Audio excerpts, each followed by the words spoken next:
Pertama ihdina. Di sini ada kalimat hidayah. Kemudian as-sirat, kemudian mustaqim. Apa 3 makna ini? Pertama hidayah. Hidayah itu terbagi menjadi 4. Apa saja hidayah itu? Pertama hidayah itu ilham. Hidayah yang disebut dengan hidayah ilham. Ilham itu artinya Allah menggerakkan kepada kita untuk melalui sesuatu yang sifatnya tabiat. Maksudnya Allah Subhanahu wa taala berfirman dalam surah Sabbihisma rabbikal a'la. Sabbihisma rabbikal a'la alladzi khalaqa fasawwa walladzi qaddara fahada. Di sini ada kata-kata alladzi khalaqa fasawwa. Dialah yang telah menciptakan dan yang menyempurnakan ciptaannya. Walladzi qaddara fahada. Dan dia pula yang qaddar, kemudian mentakdirkan sesuatu fahada, dan dia pula yang memberikan hidayah. Maksud hidayah di sini hidayatul ilham. Hidayatul ilham ini hidayah umum, di mana Allah Subhanahu wa taala menggerakkan manusia untuk mencari rizkinya. Seperti orang-orang yang berada di tepi lautan, maka Allah gerakkan untuk mencari rizkinya di lautan. Bagi orang-orang yang hidup di perkebunan dan di ladang, maka Allah Subhanahu wa taala gerakkan mencari rizkinya di kebun dan ladang. Artinya ini fitrah manusia, hidayah seperti ini. Ini disebut namanya hidayatul ilham. Allah Subhanahu wa taala berikan hidayah seperti ini, digerakkan oleh Allah Azza wa Jalla. Manusia ini mencari rizkinya masing-masing sesuai dengan kemampuan dia dan jurusan dia tentu. Kemudian yang kedua ada namanya hidayatul irsyad. Hidayah al-irsyad. Hidayah irsyad ini sebagaimana Allah Subhanahu wa taala berfirman dalam surah Asy-Syura, "Innaka la tahdi ila siratim mustaqim." Sesungguhnya wahai Muhammad, engkau menunjuki manusia kepada jalan Allah yang lurus, dan siapapun bisa melakukannya. Karena hidayatul irsyad ini seseorang menjelaskan kepada orang lain, ini salah, ini benar, ini hak, ini batil, ini ibadah, ini bukan, ini maksiat, ini taat, dan begitu seterusnya. Antum juga bisa mengarahkan manusia. Kemudian yang ketiga ada namanya hidayatul taufik. Dan ini yang paling penting dalam hidup kita. Karena hidayatul taufik ini tidak dimiliki kecuali Allah anugerahkan kepada hamba yang dikehendaki. Karena tidak semua hamba itu mendapatkan hidayah. Makanya taufik inilah yang kita minta setiap hari 17 kali. Ihdinas siratal mustaqim. Maksudnya hidayatul taufik. Karena kalau orang sudah diberikan hidayah, tidak ada yang disesatkan, tidak ada yang mampu menyesatkannya. Sebagaimana orang yang disesatkan Allah, tidak ada yang sanggup memberikan hidayah kepadanya. Hidayah ini tidak dimiliki walaupun seorang nabi. Makanya Nabi SAW difirmankan oleh Allah Subhanahu wa taala, "In tahris ala hudahum fa innallaha la yahdi man yudhil wa ma lahum min nasirin." Kalau engkau sekuat tenaga wahai Muhammad memberikan hidayah kepada mereka orang-orang Quraisy itu, maka sesungguhnya Allah tidak akan memberikan hidayah kepada siapa yang disesatkannya. Walaupun Rasul sesemangat apapun menunjuki manusia ke jalan hidayah, kalau Allah sudah menetapkan si fulan sesat, tidak mungkin dapat hidayah. Bahkan orang yang terdekat bagi Nabi sekalipun, seperti Abu Talib, orang yang mencintai Nabi dan yang dicintai Nabi.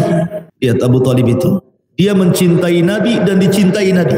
Bukti kecintaan Abu Talib kepada Rasul, ketika datang para pembesar Quraisy mengancam dakwah Nabi SAW. Kemudian dia didatangi oleh para pembesar Quraisy dan mengatakan, "Ya Abu Talib, inna ibna akhik qad sabba alihatina wa saffaha dinana wa farraqa jama'atan." Wahai Abu Talib, anak saudaramu itu, ponakanmu itu, maksudnya Rasulullah, sudah mencela Tuhan-Tuhan kami, sudah membodoh-bodohkan agama kami, sudah mencerai-beraikan barisan kami.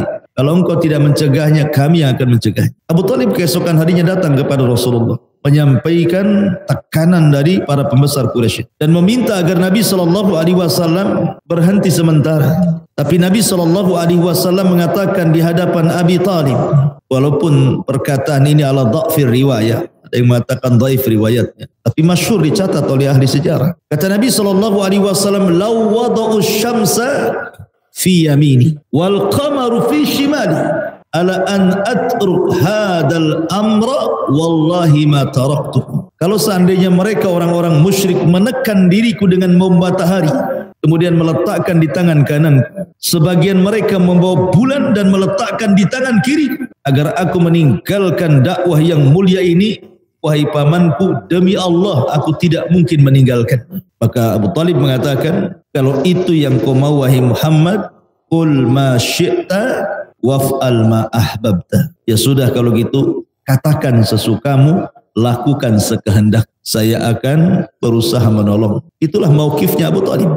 Karena cintanya Abu Talib kepada Rasulullah, bahkan membiarkan Ali putranya untuk masuk Islam. Kemudian bentuk kecintaan Rasul kepada Abu Talib, keinginan Nabi SAW agar Abu Talib itu masuk Islam. Makanya ketika Abu Talib lama hadaratul wafat, ketika wafat sudah menjemput Abu Talib, saat detik-detik sakaratul maut itu, Nabi berada di telinga kanannya dan mengatakan, "Qul ya ammi la ilaha illallah kalimatun uhaju bika indallah." Wahai pamanku, katakan kalimat la ilaha illallah, karena aku bisa berhujah dengan kalimat itu, aku akan selamat. Rupanya di samping kirinya dibisikkan pula di telinga kirinya oleh Abu Jahal CS dan mengatakan, "Ya Abu Talib, atarghabu an millati Abdul Muttalib?" Abu Talib, apakah engkau akan mengucapkan kalimat itu dan membenci agama moyangmu Abdul Muttalib?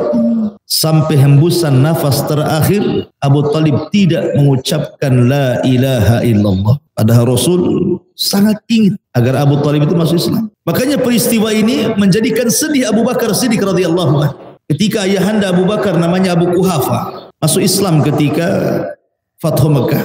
Kemudian Abu Quhafah mandi, kemudian menyemir rambutnya yang sudah beruban menjadi warna yang berbeda gitu. Boleh menyemir rambut tapi jangan warna hitam. Kemudian Abu Bakar membawa Abu Quhafah ke hadapan Nabi SAW untuk berbaiat dan masuk Islam. Ketika tangan Abu Quhafah menjabat tangan Nabi SAW untuk baiat dan masuk Islam, tiba-tiba Abu Bakar menangis.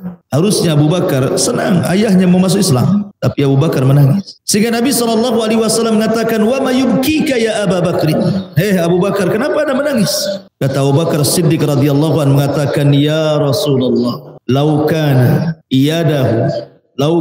yaduhu makana yadihi khairun alayya min an yakun." Ya Rasulullah, kalau seandainya yang menjabat tangan itu bukan tangan bapakku, tapi tangan paman. Siapa? Abu Talib. Khairun alayya min an yakun. Itu lebih baik dibandingkan diriku daripada keislaman ayah. Kenapa Abu Bakar ngomong begitu? Karena tahu perasaan Rasul saat mengetahui Abu Talib meninggal dalam posisi kafir.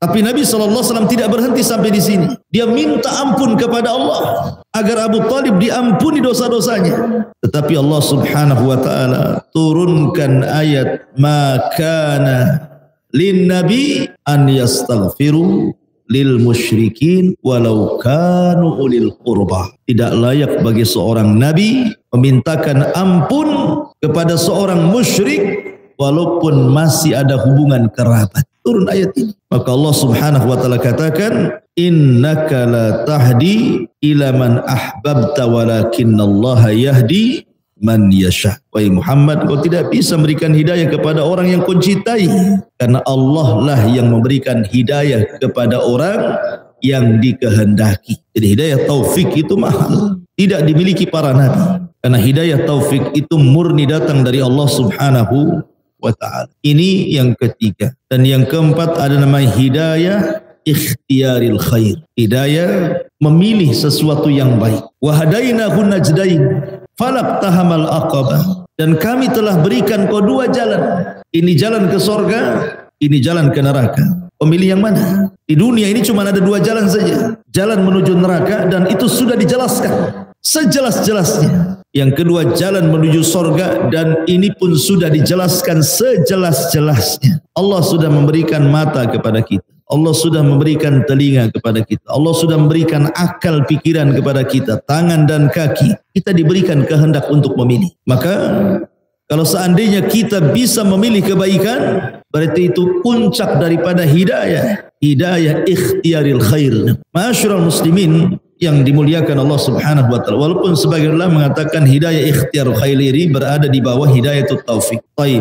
Itu makna yang pertama hidayah. Ihdina as-sirat.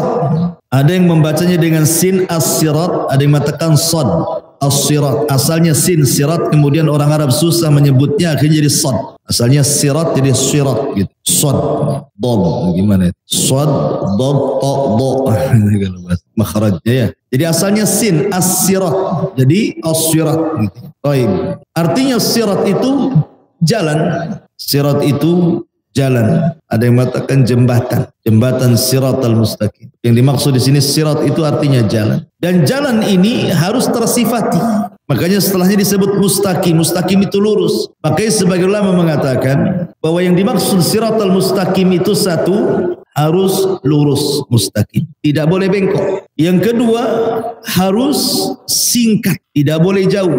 Makanya Nabi SAW bersabda, "Man salaka tariqan yaltamisu fihi ilma, sahhalallahu bihi tariqan ilal jannah." Siapa yang meniti sebuah jalan, berjalan di sebuah jalan yang di situ terdapat ilmu agama, Allah mudahkan perjalanannya menuju surga. Allah singkatkan. Kalau yang lain jauh ke sana kemari, dia singkat. Di jalan itu harus singkat, jangan jauh-jauh.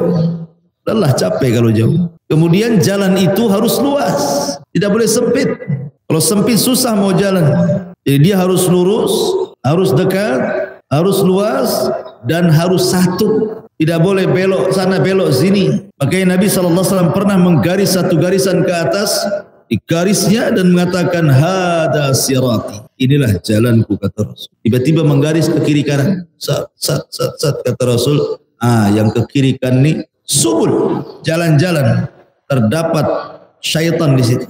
Kemudian dia membacakan ayat, inna hadha sirati mustaqiman fattabi'u wa la tattabi'us subula fatafarraqu bikum an sabil. Inilah jalanku yang lurus, jangan mengikuti jalan-jalan yang lainnya karena akan memecah belah kalian. Itu makna sirat al-mustaqim. Tapi kita masuk pada tafsirnya. Ihdina sirat, ihdina. Apa makna ihdina? Ada 3 makna kata para ulama kalimat ihdina. Pertama, ihdina itu artinya sabitna. Ya Allah, tetapkan hidayah untuk. Kenapa makna sabitna? Karena kalimat ihdina siratal mustaqim ini bukan hanya diucapkan oleh kita orang biasa. Nabi juga mengucapkan ihdina siratal mustaqim kan. Nabi loh yang sudah jelas-jelas dia yang mau petunjuk Allah. Dia pun selalu mengucapkan ihdinas siratal mustaqim dalam salatnya. Apalagi Nabi itu salatnya bukan wajib saja, yang sunnah-sunnah, bahkan salat malam itu wajib bagi Nabi. Tapi lewat padanya kalimat ihdinas siratal mustaqim. Artinya sabitna, tetapkan gitu ya, kepada jalanmu yang lurus. Sebagaimana doa Rasul, ya muqallibal qulub, tsabbit qalbi ala ta'atik. Wahai zat yang membolak-balikan hati, tetapkan hatiku di atas ketaatan kepadamu. Itulah makna ihdina yang pertama. Makna yang kedua, ihdina itu artinya zidna. Zidna ila sirati mustaqim. Ya Rabb, tambahkan kembali kepada jalanmu yang lurus. Makanya Nabi SAW pun ketika berdoa kepada Allah Azza wa Jalla, yang selalu dipanjatkan apa? Rabbi zidni ilma. Ya Allah, tambahkan pengetahuan kepadaku. Itu Nabi yang ngomong tuh.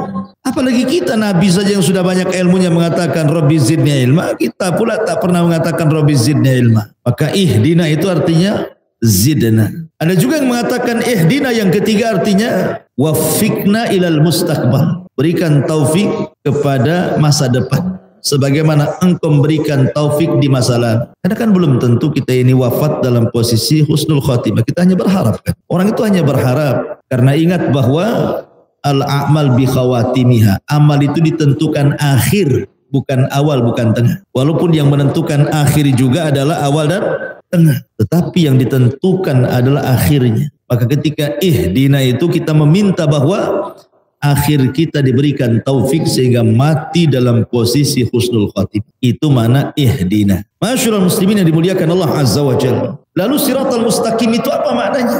Ada 3 penafsiran para ulama. Yang dimaksud siratal mustaqim, pertama, penafsiran yang pertama, maksudnya siratal mustaqim di sini adalah al-Islam. Ya Allah, tunjukkan kami ke jalan yang lurus, maksudnya jalan Islam. Dan Allah Subhanahu wa taala berfirman di dalam Al-Qur'anul Karim, di mana firman-Nya, "Wa man faman yuridillahu an yahdiyahu yashrah sadrahu lil Islam wa man yurid an yudillahu yaj'al sadrahu dhaiqan harajan ka'annama yas'adu fis sama kadzalika yaj'alullahu rijsa 'alal ladzina la yu'minun. Barang siapa yang dikehendaki Allah, orang ini dapat hidayah, kata Allah, wa man yuridillahu an yahdiyahu yasrah sadrahu lil Islam, maka Allah akan bukakan dadanya menerima Islam. Tetapi barang siapa yang dikehendaki menjadi sesat, kata Allah, maka dia jadikan dadanya sempit dan sesak,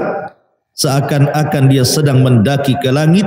Demikianlah Allah menimpakan siksa kepada orang-orang yang tidak beriman. Maka siratal mustaqim artinya al-Islam, dan ini nikmat, karena tidak ada nikmat yang paling besar melebihi hidayatul Islam. Nikmatul Islam itu senikmat-nikmatnya hidayah. Makanya Allah mengatakan, yauma akmaltu lakum dinakum wa atmamtu alaikum wa raditu lakumul Islam dinan. Kemudian yang kedua, siratal mustaqim itu artinya an-nabi.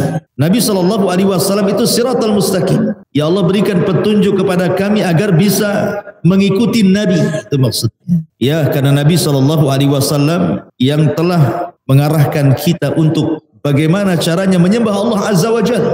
Hanya lewat jalur beliaulah kita bisa menyembah Allah. Kemudian yang ketiga yang dimaksud siratal mustaqim adalah Al-Qur'an. Dan tidak bertentangan antara tiga penafsiran ini. Sebab ketika kita ini masuk ke dalam Islam, secara otomatis kita mengikuti Nabi SAW. Ketika kita mengikuti Nabi SAW, secara otomatis mengikuti Al-Quran.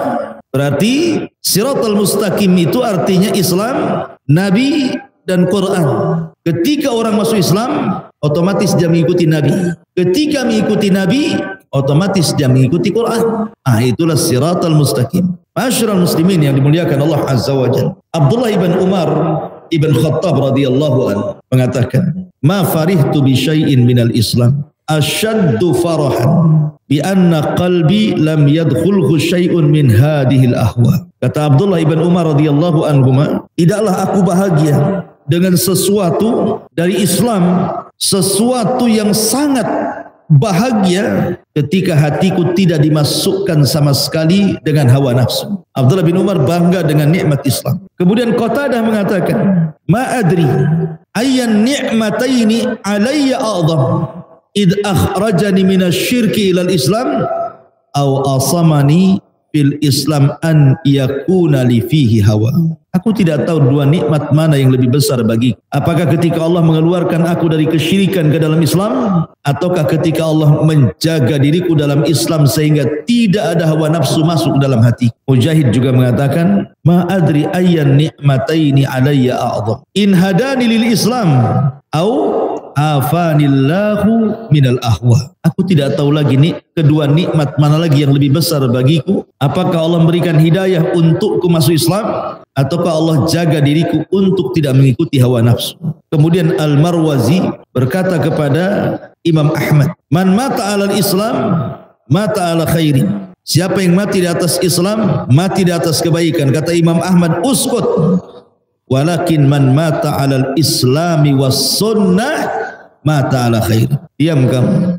Tapi yang benar, siapa yang mati di atas Islam dan sunnah, barulah dia mati di atas kebaikan. Kemudian Ayub As-Sikhtiyani, dia mengatakan kepada Ammarah, "Ya Ammarah, idza kana rajulu sahibas sunnatin wa jama'atin fala tas'al an ayyi halin kana fi."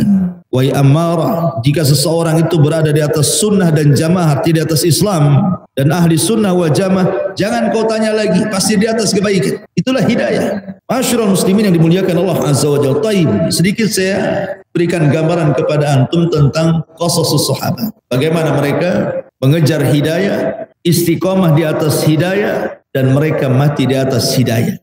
Dan tiga-tiganya nikmat. Mengejar hidayah nikmat, istiqomah di atas hidayah nikmat, mati di atas hidayah nikmat. Ihdinas siratal mustaqim. Kita ingat kisah Salman Al-Farisi, bagaimana dia mengejar hidayah. Salman Al-Farisi radhiyallahu anhu, seseorang yang berasal dari negeri Persia. Ayahnya seorang penyembah api, Majusi. Dari kecil Salman itu sudah dididik untuk taat kepada agamanya.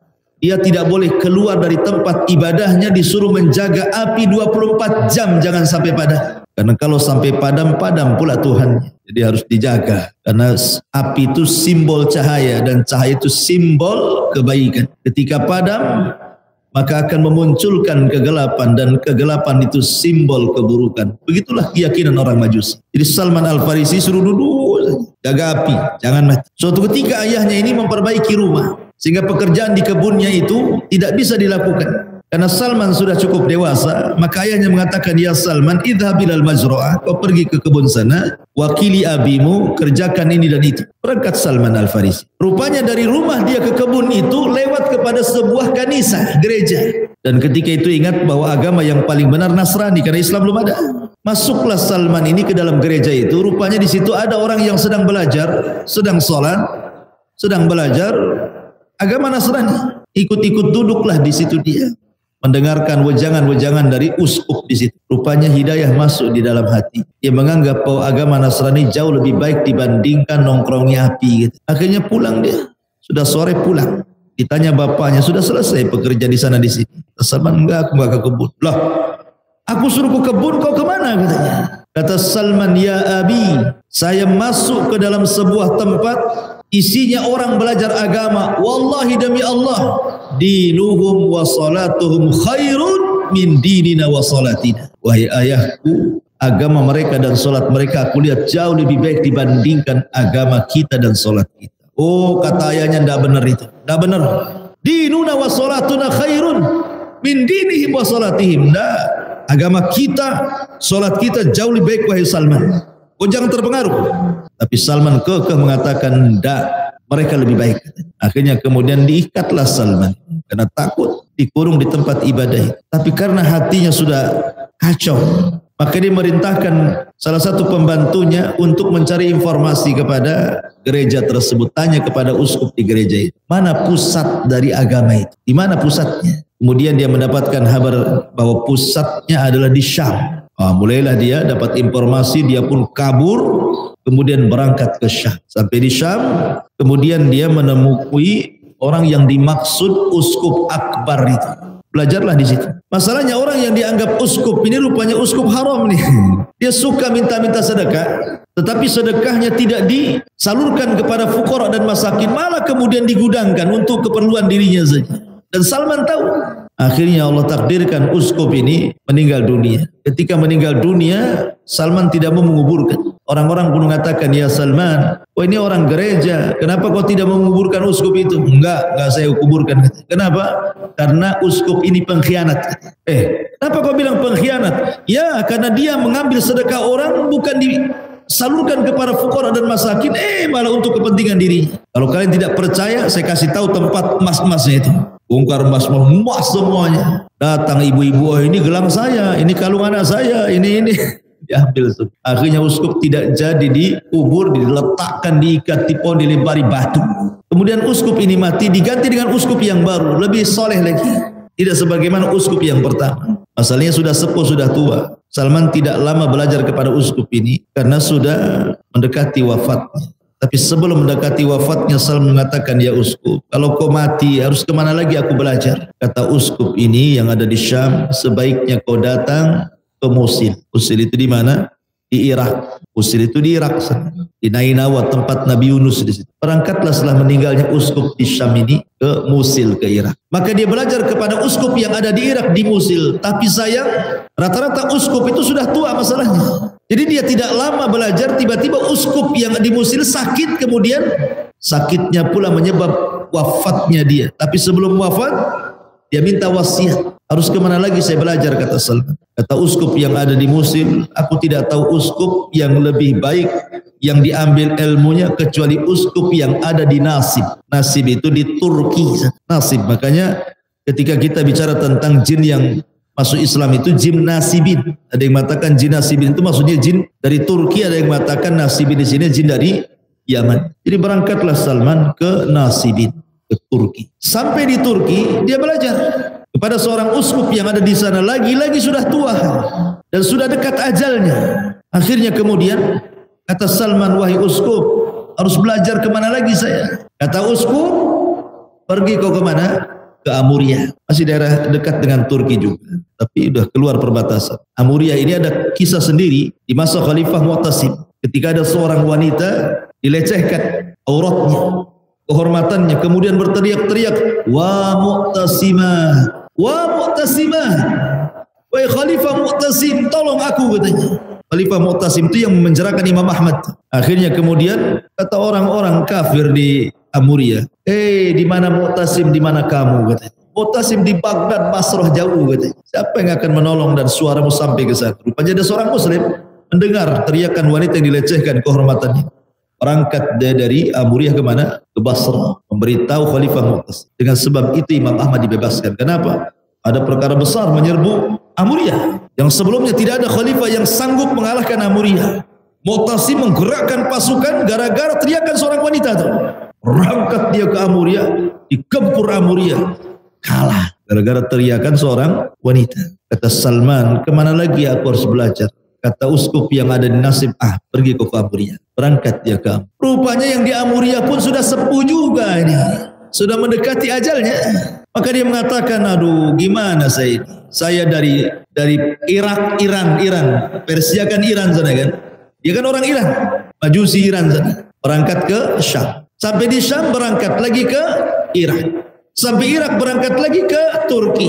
Dari Turki ke Amuria. Subhanallah, ini orang belajar nih. Akhirnya ketika menjelang ajalnya, wahai uskup, saya harus belajar kemana lagi? Kata uskup di Amuria, demi Allah, saya tidak melihat ada uskup yang baik. Sebaiknya kau jangan cari uskup lagi, katanya. Kenapa?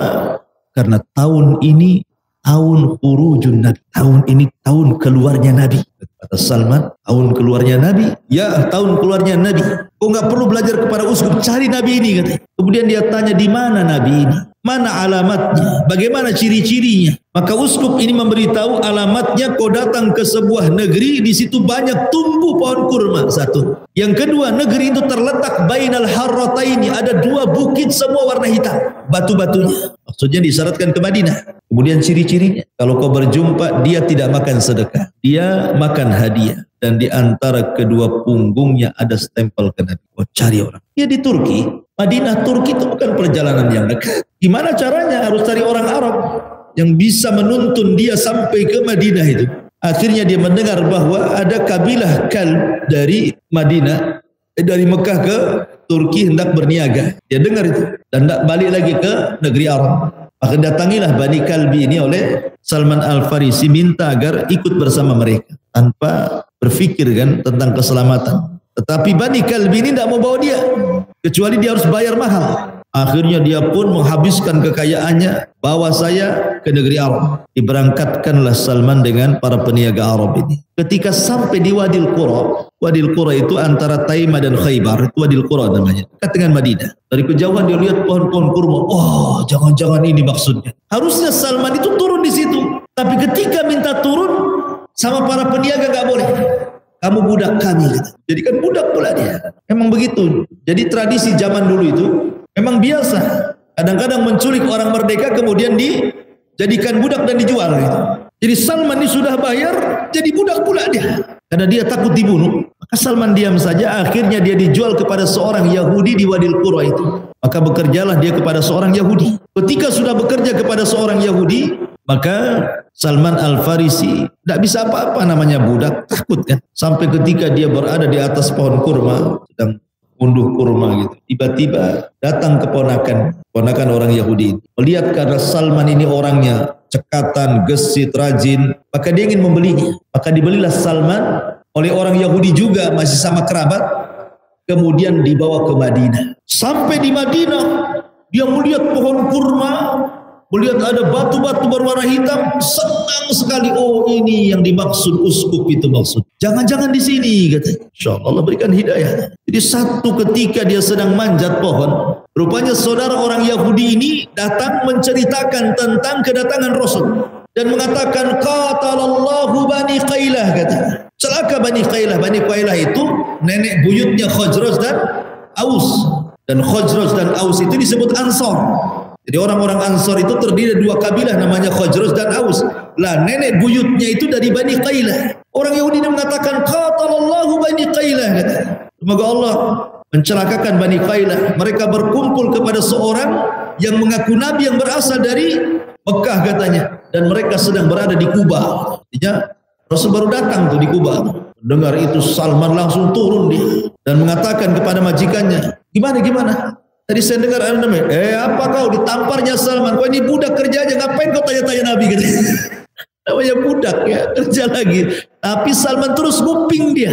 Sampai akhirnya ketika betul-betul Rasul sudah di kota Madinah, sudah dekat jarak dia dengan Rasulullah, maka dia mengumpulkan kurmanya, kemudian dia bawa kepada hadapan Rasul dan mengatakan, saya punya kurma dan saya sedekahkan. Anda jauh-jauh dari Mekah, mungkin Anda lapar. Rasul tidak makan.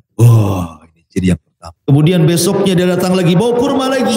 Wahai fulan, wahai sayyid, saya bawa kurma. Ini enggak sedekah, ini hadiah. Maka Rasul tiba-tiba memakan dan menyuruh para sahabat makan. Wah, ini ciri yang kedua. Ciri yang ketiga masalahnya, tanda kenabian di sini. Rasul pakai baju, orang dulu pakai baju ihram, bukan kayak baju antum. Baju sehari-hari mereka itu ihram itu. Ini saja Nabi. Salman kan pengen tahu itu. Tapi Rasul tidak mau buka. Hari pertama gagal melihat, hari kedua gagal melihat, hari ketiga gagal melihat, sampai akhirnya ketika ada penguburan. Nabi SAW menunggu parit galian itu, maka Salman berada di belakang Rasul. Tapi rupanya Rasul perasan bahwa di belakang ada orang. Langsung dia buka. Rupanya dia nampak stempel kenabian warna putih di belakang, di antara dua katif. Salman memeluk dari belakang dan mengatakan, alhamdulillah. Sambil benar. Begitulah hidayah dikejar. Sampai akhirnya Salman menggantikan posisi Abu Jahal. Ketika Rasul mengatakan, Allahumma izzal Islam bi umaraini. Ya Allah, muliakan Islam dengan dua Umar. Maksudnya Abu Jahal dan Umar bin Khattab. Allah kasih satu. Tapi Allah ganti Abu Jahal dengan Salman Al-Farisi. Jauh-jauh dari Persia. Karena orang-orang yang awal-awal masuk Islam itu bukan orang Arab. Bilal ibn Rabah. Orang mana? Ethiopia. Suhaib Ar-Rumi. Orang mana? Romawi. Kemudian di sini Salman Al-Farisi. Bukan orang Arab, Persia. Dan tiga-tiganya orang awal-awal masuk Islam. Justru orang Arab belakangan. Ya. Maksudnya rame-ramenya orang Arab masuk Islam itu setelah Fatu Mekah. Tapi yang awal-awal justru orang luar gitu ya. Dan ini menunjukkan bahwa hidayah itu harus dikejar. Kemudian istiqomah di atas hidayah. Kemudian mati di atas hidayah.